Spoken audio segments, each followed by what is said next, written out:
ओम शांति। आज की अव्यक्त मुरली, आज की मुरली का विषय है कर्मों की गुह्य गति के ज्ञाता बनो। कर्मों की गुह्य गति के ज्ञाता बनो। ये मुरली रिवाइज हो रही है। बाबा ने सुनाई थी 21 नवंबर 1992।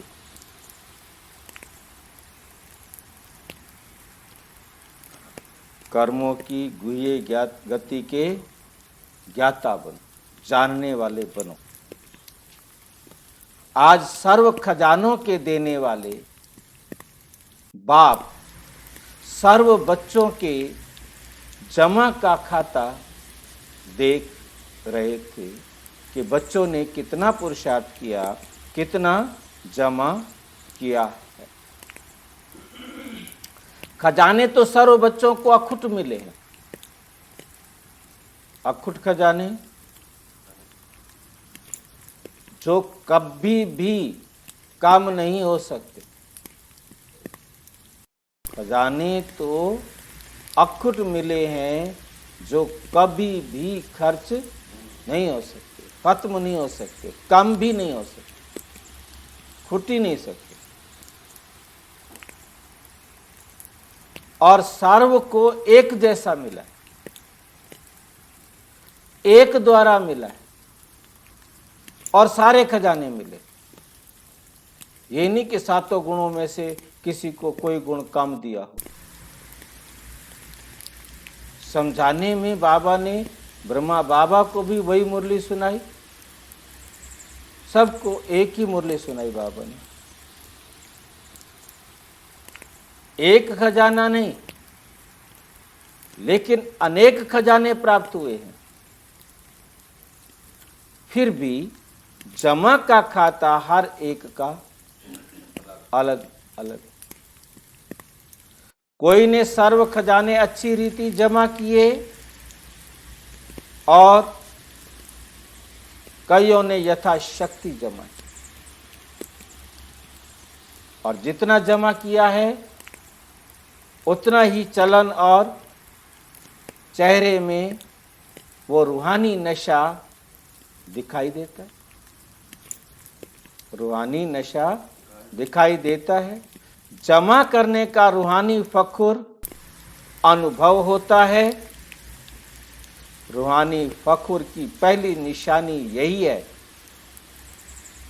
कि जितना फखुर है उतना बेफिक्र बादशाह की झलक उनके हर कर्म में दिखाई दे। झलक उनके हर कर्म में दिखाई देती है। क्यों? क्योंकि जहां रूहानी फखुर है वहां कोई फिक्र नहीं रह सकती। फखुर नशा, फिक्र चिंता, दोनों एक समय एक साथ नहीं रह सकते। या तो खुशी होगी या चिंता, या नशा होगा या डिप्रेशन होगा। दोनों एक साथ नहीं रह सकते। जैसे रोशनी और अंधकार साथ साथ नहीं रह सकते,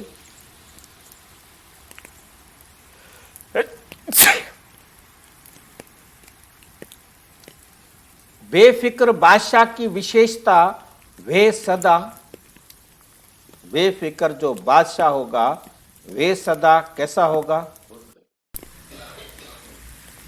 प्रश्न चित्त के बजाय प्रसन्न चित्त रहे। कोई प्रश्न ही नहीं। यदि मन में कोई प्रश्न है, ये क्यों हुआ, ये कैसे हुआ, किसने किया, नो क्वेश्चन। जिसने किया उसका पार्ट था, मैं क्यों करके अपना दिमाग क्यों खराब करूं?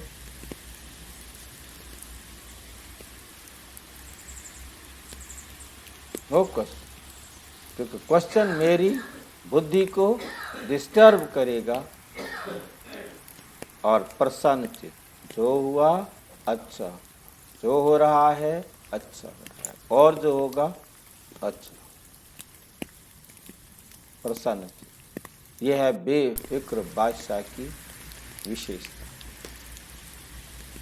हर कर्म में, स्व के संबंध में व सर्व के संबंध में व प्रकृति के भी संबंध में किसी भी समय, किसी भी बात में संकल्प मात्र भी क्वेश्चन मार्क नहीं,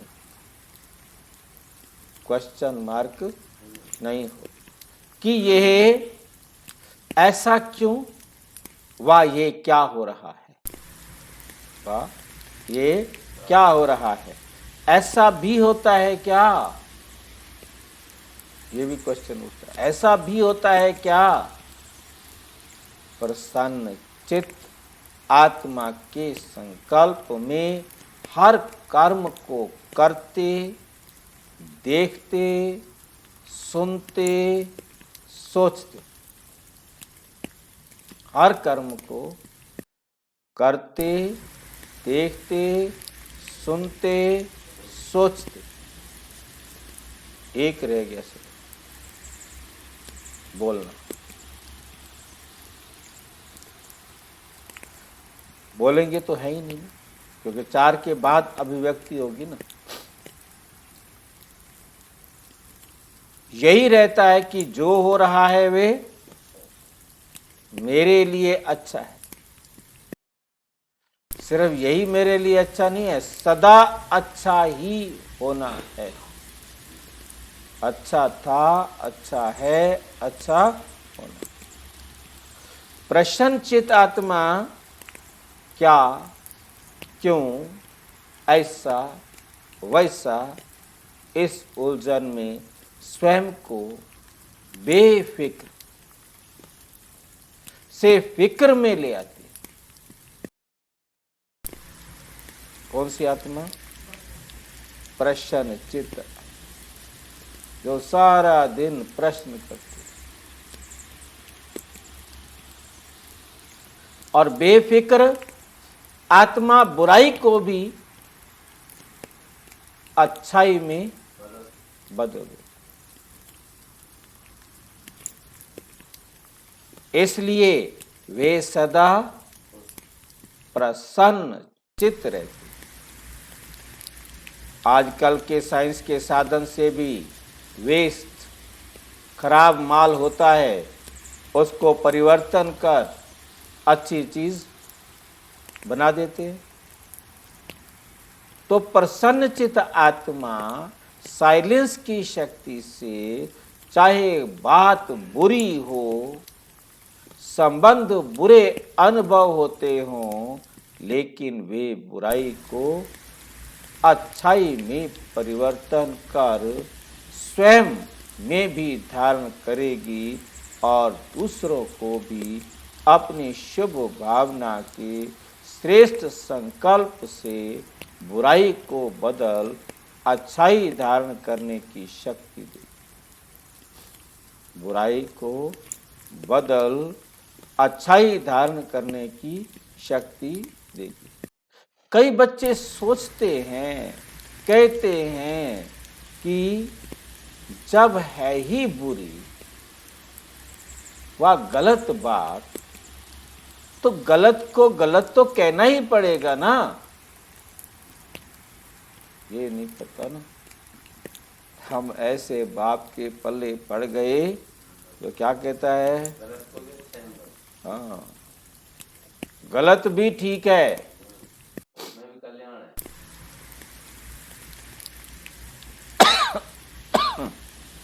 वह गलत को गलत तो समझना ही पड़ेगा ना।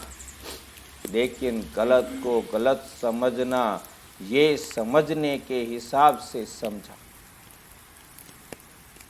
वे राइट और रॉन्ग समझना, जानना अलग बात है।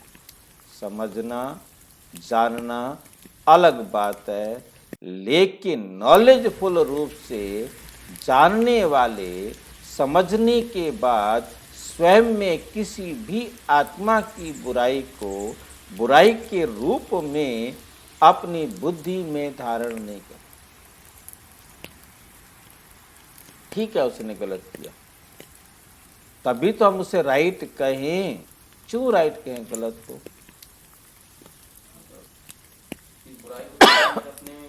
हाँ जी,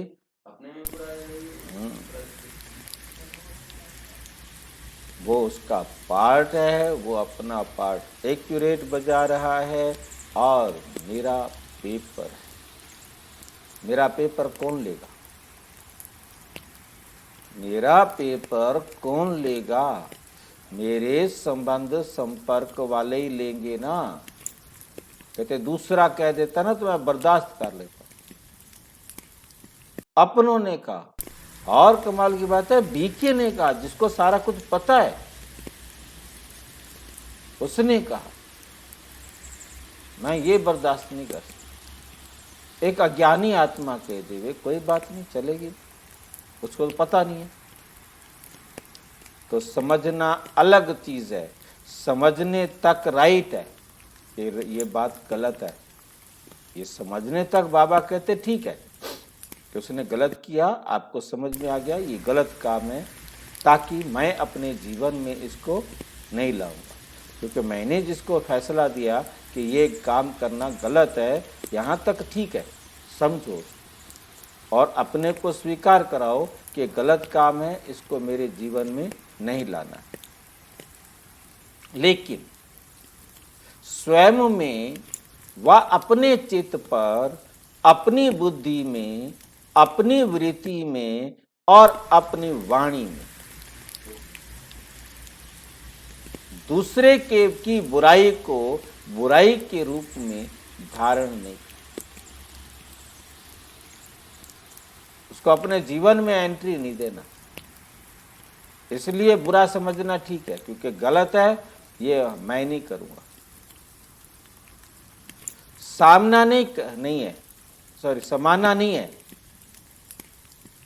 वो भी ऐसे करता है तो मैं भी ऐसे करूंगा, ये है समाना। और फिर उसके साथ वैसा करना, इसको समाना नहीं है। समझना और धारण करना, इसमें अंतर है। राइट रोंग को समझना ठीक है, परंतु रोंग को समझ लिया फिर उसे अपने जीवन में धारण नहीं कर, उसको अपने में समाना नहीं। अपने को बचाने के लिए ये कह देते हैं कि ये है ही रॉन्ग। रॉन्ग को तो रॉन्ग कहना पड़ेगा ना। लेकिन समझदार का काम क्या होता है?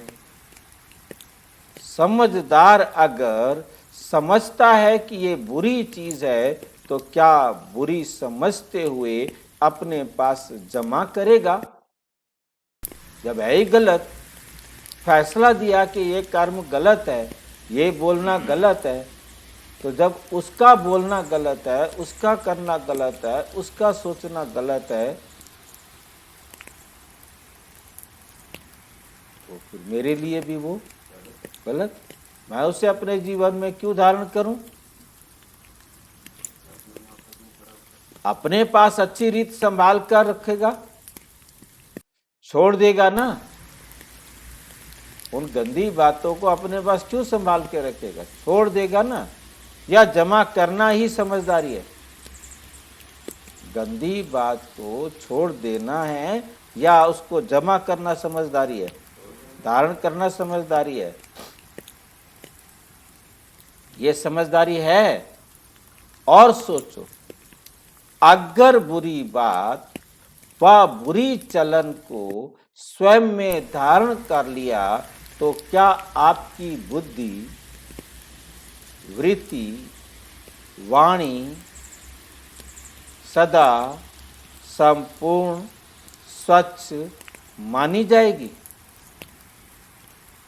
जब उसके अंदर आप कह रहे हो गलत है, आपने उस अवगुण को अपने जीवन में धारण कर लिया तो बाकी सब आपको अच्छा कहेंगे? नहीं कहेंगे। अगर जरा भी डिफेक्ट व दाग रह जाता है, किचड़ा रह जाता है, तो डिफेक्ट वाला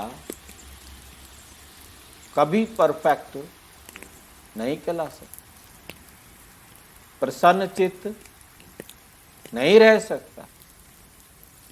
अगर कोई की बुराई चित्त पर है तो उसका चित्त सदा प्रसन्न चित्त नहीं रह सकता, और चित्त पर धारणा की हुई बातें वाणी में जरूर आएगी। चित्त पर धारणा की हुई बातें वाणी में जरूर आएंगी, चाहे एक के आगे वर्णन करे, चाहे अनेक के आगे वर्णन करे, लेकिन कर्मों की गति का गुह्य रस से सदा सामने रखो। कर्मों का गुह्य रहस्य सदा सामने रखो। क्या है कर्मों का गुह्य रहस्य? जो करेगा, जितना करेगा, जिसके साथ करे, लेना, जो दिया लेना पड़ेगा। इसलिए जो लेना है वो कर, जो देंगे वो मिलेगा। अगर किसी की भी बुराई व गलत बात चित्त पर रखने के साथ वर्णन करते हो तो ये व्यर्थ वर्णन ऐसा ही है जैसे कोई गुंबद में आवाज करता है तो वो अपना ही आवाज और बड़े रूप में बदल अपने पास आती। आप सुनाओ, आपने अपना टाइम वेस्ट किया, फिर जिसने भी सुना उसने भी आपको सुना, वापिस आएगा घूम फिर कर, सारे आपको आके सुनाएंगे। पता है तेरे को, मैंने ही तो उसको कहा था, नहीं वो कहेगा मैंने तो उसको बताया था, मतलब वो सारी घूम फिर करके तो कितना वेस्ट हुआ। जितनी आत्माओं तक वो बात गई उनका समय भी वेस्ट करने के निमित्त बन, अपना भी समय वेस्ट किया। गुंबद में आवाज कई बार आती है ना, एक बार आप आवाज करो तो कई बार आपको सुनाई। गुंबद में आवाज करके देखा है तो अगर किसी की बुराई करने के, गलत को गलत फैलाने के संस्कार हैं, आदत होती है ना, जिसको आप लोग आदत कहते हो, तो आज आप उस किसकी ग्लानि करते हो और अपने को बड़ा समझदार गलती से दूर समझकर वर्णन करते हो, लेकिन ये पक्का नियम है या कर्मों की फिलॉसफी है कि आज आपने किसकी ग्लानि की और कल आपकी ग्लानि करे, वो भी सिंगल नहीं डबल करे। क्यों?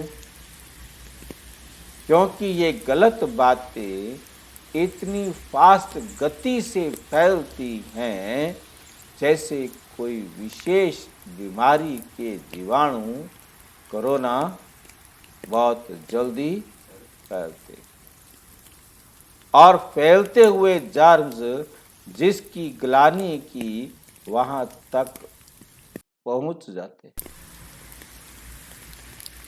जिसके बारे में आपने वर्णन किया है ना, वो बात उस तक पहुंच जाए।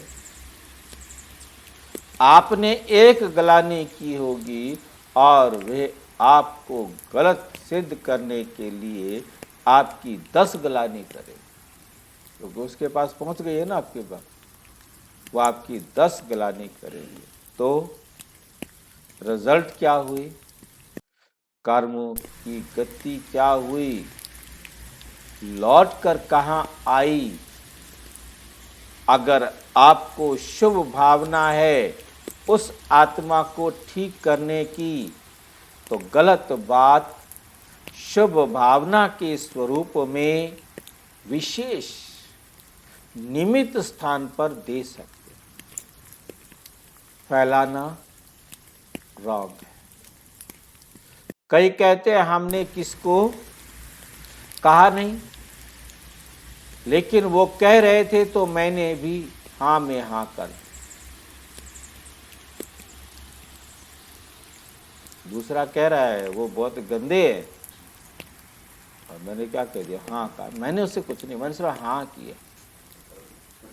क्या कि नहीं, कि तो वो कह रहे थे, मैंने उससे कहा नहीं, मैंने सिर्फ हाँ कहा, बोला नहीं।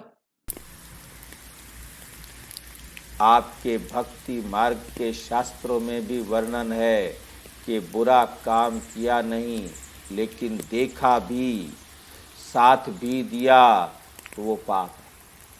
मैंने मर्डर नहीं किया, मैंने देखा उसने मेरे सामने मर्डर किया।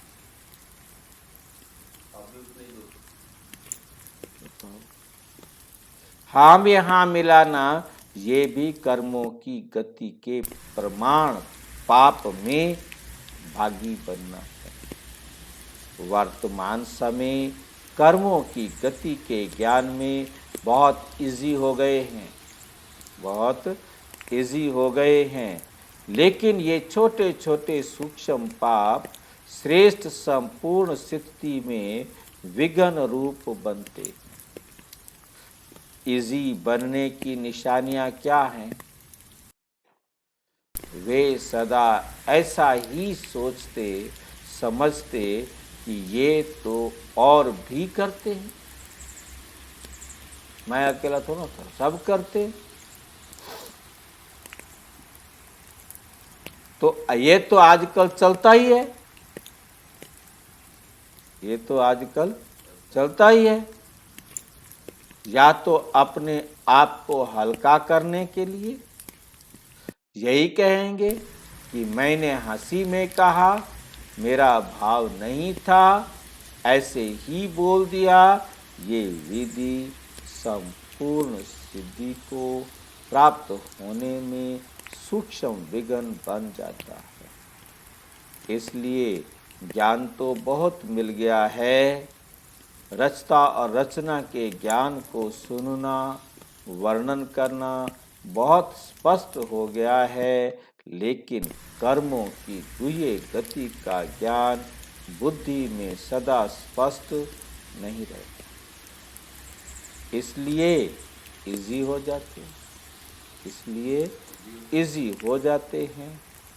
कई बच्चों की अपने प्रति भी कंप्लेन होती है कि जैसे बाप कहते हैं, बाप बच्चों में जो श्रेष्ठ आशाएं रखते हैं, जो चाहते हैं, जितना चाहते हैं उतना नहीं है। इसका कारण क्या?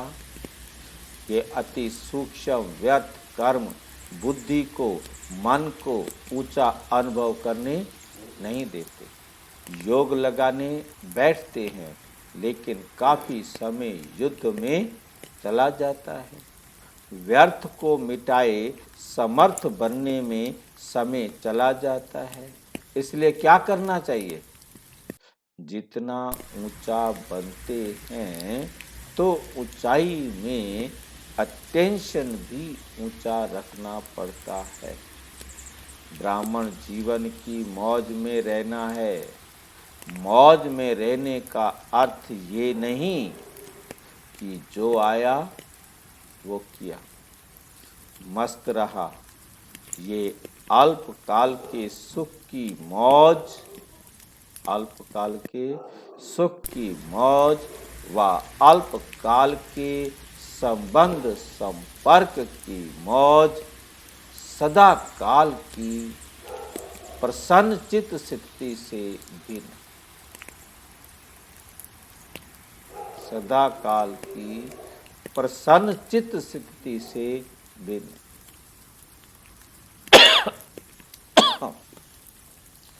इसी को मौज नहीं समझना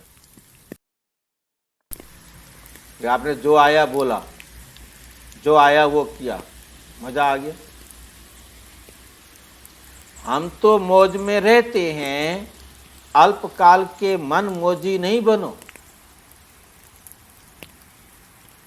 सदा काल की रूहानी मौज में रहो, यही यथार्थ ब्राह्मण जीवन है।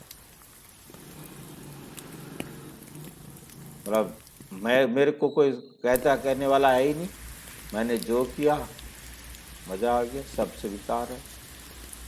तो ये अल्पकाल की मौज है। उन्होंने दिल से आपको अच्छा नहीं समझा और के दिल में आपके प्रति उतना रिस्पेक्ट, उतना सम्मान नहीं है, मजबूरी है। तो फिर आपको वो सदा काल की खुशी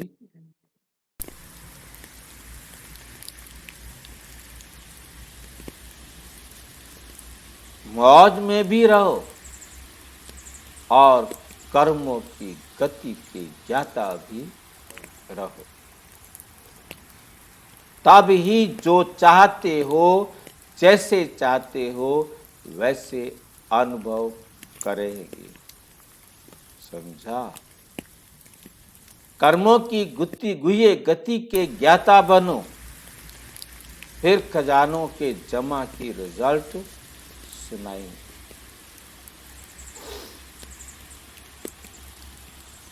अच्छा,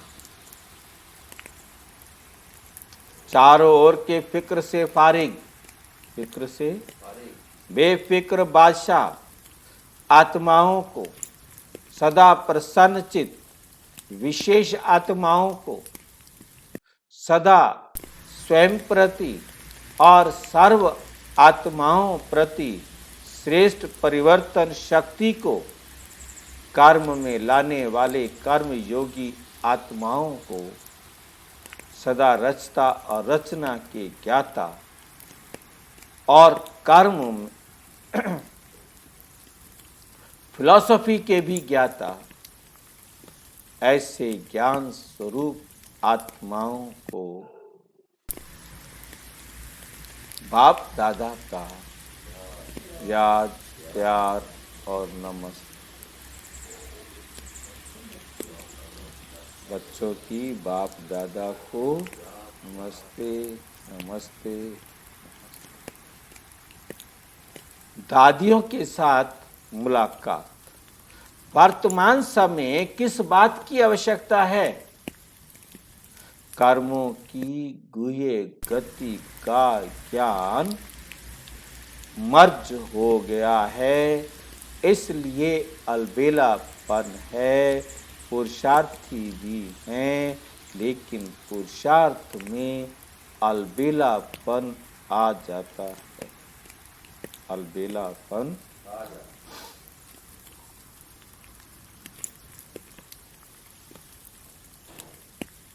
इसलिए अभी इसकी आवश्यकता है। बाप दादा सभी की रिजल्ट को देखते हैं, जो चल रहा है वो अच्छा है, जो चल रहा है। लेकिन अभी अच्छे से अच्छा बनना है, बिजी रहना पड़ता है। ज्यादा समय बिजी किस में रहना पड़ता है? किस बात में ज्यादा समय देना पड़ता है? चाहे आप लोगों की अपनी स्थिति न्यारी और प्यारी है, लेकिन समय तो देना पड़ता है। तो यही समय पावरफुल, शक्तिशाली लाइट हाउस, माइट हाउस बन वाइब्रेशंस फैलाने में जाए तो क्या हो जाएगा? संगठित रूप में यही वातावरण हो, यही वातावरण हो।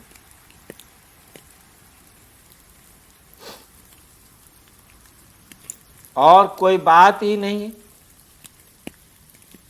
और कोई बात ही नहीं हो तो क्या वाइब्रेशंस विश्व में या प्रकृति तक पहुंचेगा?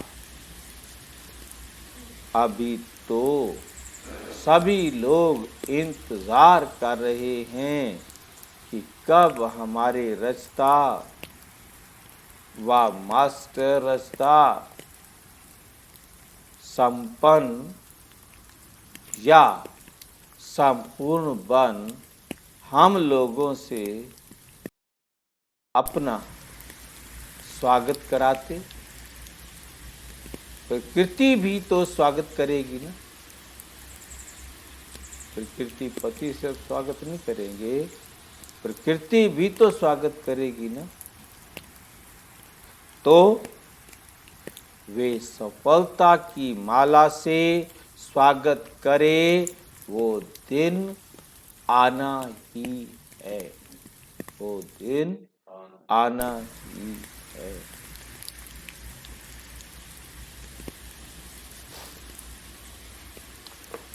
जब सफलता के बाजे बजेंगे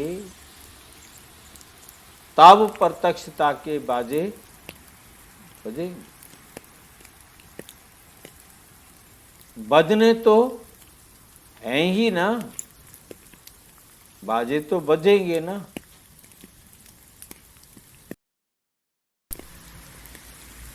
अच्छा,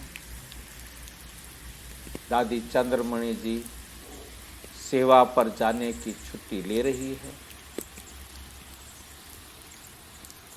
ऑलराउंड बनना ही श्रेष्ठ सेवा है। अच्छा है, चक्कर लगाते रहो। चक्कर लगाने का पार्ट बच्चों का ही है। बाप तो अव्यक्त रूप में लगा सकते हैं, साकार रूप में भी चक्कर लगाने का पार्ट बाप का नहीं रहा, बच्चों का ही था।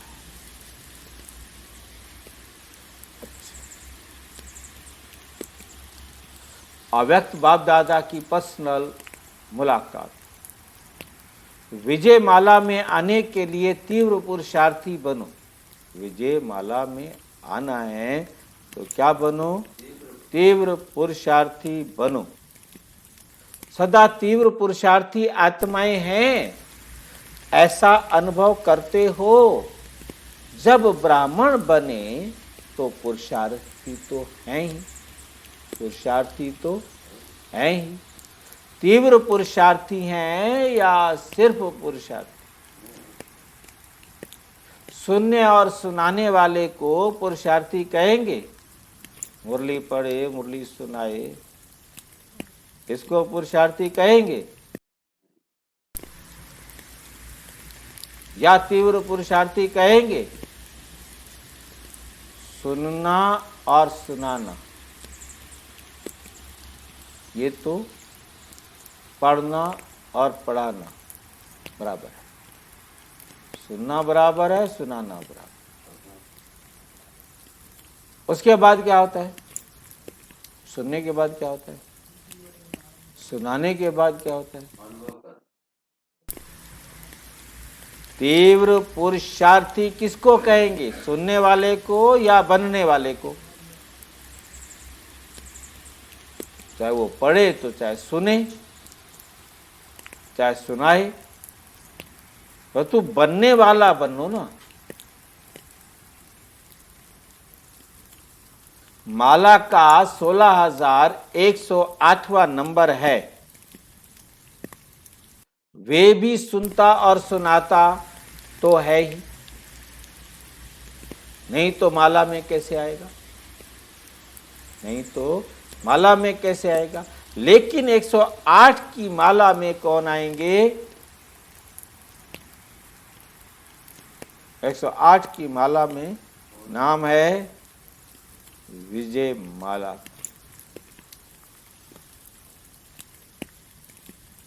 सोलह 16,000 वाली माला का नाम विजय माला नहीं है। 108 की माला का नाम वैजयंती माला है। 16,000 की माला का नाम वैजयंती माला नहीं है। तो सुनना और सुनाना ये तो मेजॉरिटी करते हैं, लेकिन सुना और बना, इसको कहा जाता है तीव्र पुरुषार्थ।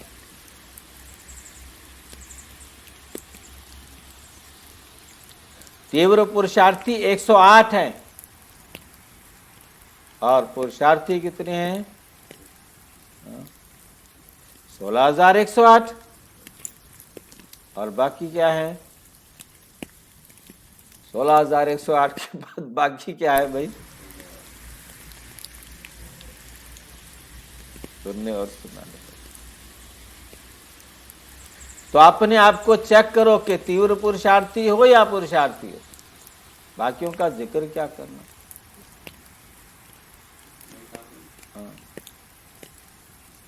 108 है तीव्र पुरुषार्थी और 16,000 है पुरुषार्थी। जो है जैसा है वे मेजॉरिटी अपने आप को जान सकते हैं। कोई थोड़े ऐसे हैं जो अपने को नहीं भी जानते, रॉन्ग को राइट समझकर भी चलते जाते हैं। मेजॉरिटी अपने मन में अपने आप को सच जानते हैं कि मैं कौन हूं, इसलिए सदा अपने को देखो।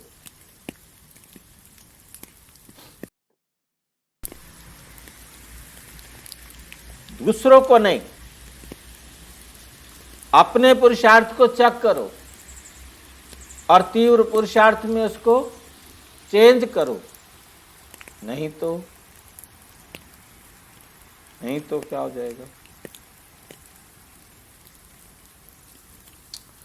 नहीं तो फाइनल समय आने पर चेंज नहीं कर सकेंगे। उस समय पढ़ाई का समय समाप्त होने पर इम्तिहान के समय पढ़ाई का चांस नहीं मिलता। अगर कोई स्टूडेंट समझे एक प्रश्न का उत्तर नहीं आता है, किताब से पढ़कर उत्तर दे दें तो राइट होगा या रॉन्ग? रॉन्ग होगा। तो उस समय अपने को चेंज नहीं कर सकेंगे। जो है जैसा है वैसे ही प्रारब्ध प्राप्त कर लेंगे। लेकिन अभी चांस है, अभी टू लेट का बोर्ड नहीं लगा है, लेट का लग गया है।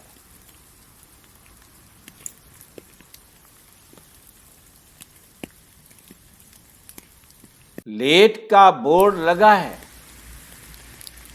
लेट हो गए लेकिन टू लेट नहीं, इसलिए फिर भी मार्जिन है। कई स्टूडेंट 6 मास में भी पास विद ऑनर हो जाते।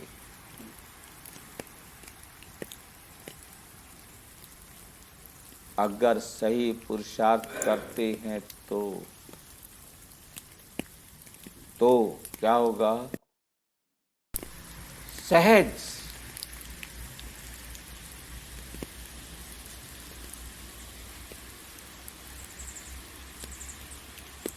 पास विद ऑनर हो जाते। अगर सही पुरुषार्थ करते हैं तो, लेकिन समय समाप्त होने के बाद कुछ नहीं।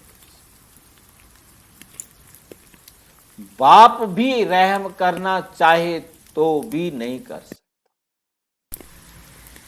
इसको आज बता दूं, तूने गलती कराया है, आगे से गलती मत करिए, नहीं बता।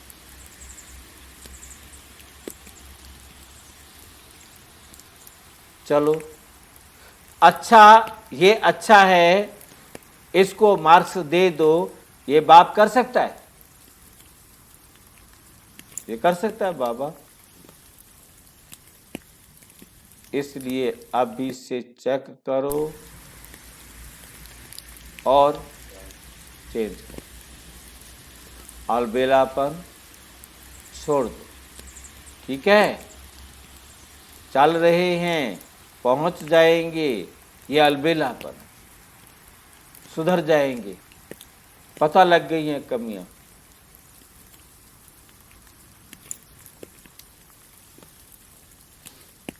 ये अलबेलेपन है। ये क्या है? अलबेलापन है। अलबेले को इस समय तो मौज लगती है। जो अलबेला होता है उसे कोई फिक्र नहीं होती, वो आराम को ही सब कुछ समझता है। तो अलबेलापन नहीं रखना।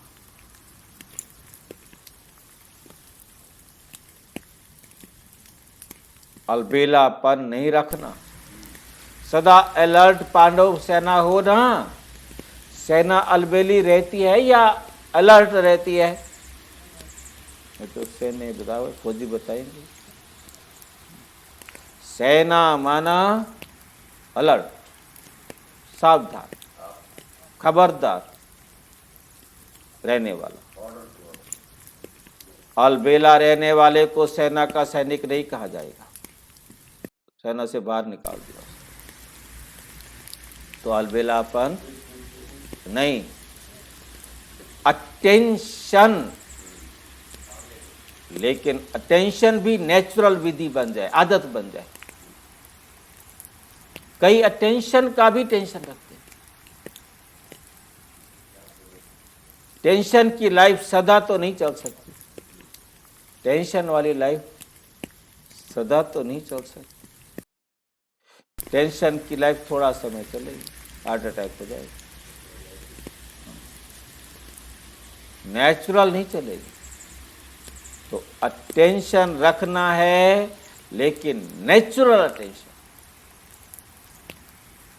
आदत बन जाए। जैसे विस्मृति की आदत बन गई है ना, भूल जाओ, नहीं चाहते भी हो, नहीं चाहते भी हो जाता है ना। तो ये आदत बन गई, नेचुरल हो गई ना। ऐसे स्मृति स्वरूप रहने की आदत हो जाए, अटेंशन की आदत हो जाए। इसलिए कहा जाता है आदत से मनुष्य आत्मा मजबूर है।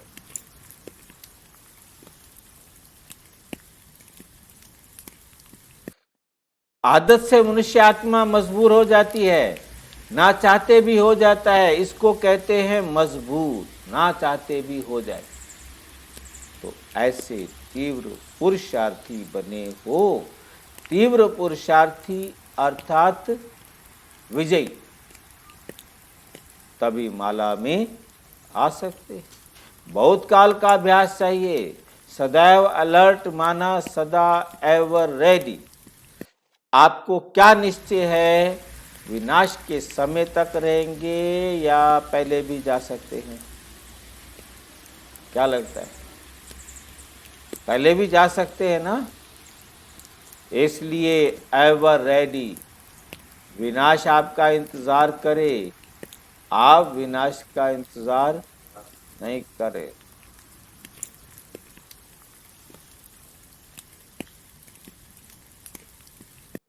वे रचना है, आप रचता हो, सदा एवर रेडी। क्या समझा?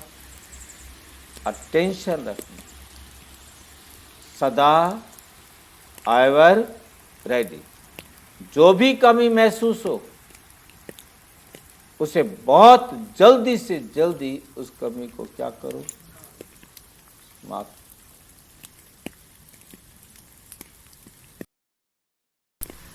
संपन्न बनना अर्थात कमजोरी को खत्म करना। ऐसे नहीं, यहां आए तो यहां के और वहां गए तो सेंटर पर आए तो सेंटर के, बाबा के घर गए तो घर के। सभी तीव्र पुरुषार्थी बनकर जाना, कमजोर नहीं। अच्छा, आज का वरदान है, विश्व से अंधकार को मिटाकर रोशनी देने वाले मास्टर ज्ञान सूर्य भाव। विश्व से अंधकार को मिटाकर रोशनी देने वाले मास्टर ज्ञान सूर्य भाव।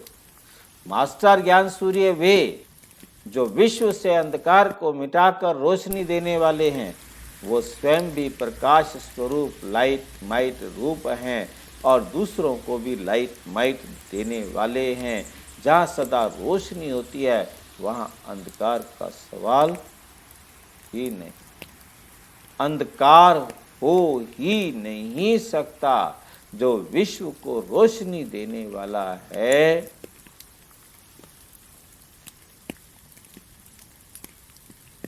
जो विश्व को रोशनी देने वाले हैं, वे स्वयं अंधकार में नहीं रह सकते। संपूर्ण पवित्र अर्थात रोशनी, संपूर्ण पवित्रता होगी तो रोशनी है। उनके पास अंधकार अर्थात विकारों का अंश भी नहीं रह सकता। स्लोगन, स्वभाव, संस्कार, संबंध, संपर्क में लाइट रहना। स्वभाव में भी लाइट, संस्कार आदतें भी लाइट, संबंध में सबके संपर्क में आने से एकदम लाइट रहना। सोचना, बाबा कहते सबके लिए अच्छा, बोलना अच्छा, करना अच्छा, तो अपने लिए भी उसे बनाना है।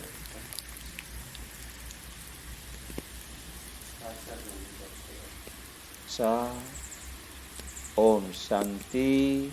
और विस्तार से जानने के लिए विश्व में 140 देशों में प्रजापिता ब्रह्मा कुमारी ईश्वरीय विश्वविद्यालय के किसी भी सेवा केंद्र पर संपर्क करें। और यदि कोई प्रश्न है तो 9213106986 पर केवल टेलीग्राम करें। 9650692270 पर केवल व्हाट्सएप करें, फोन नहीं।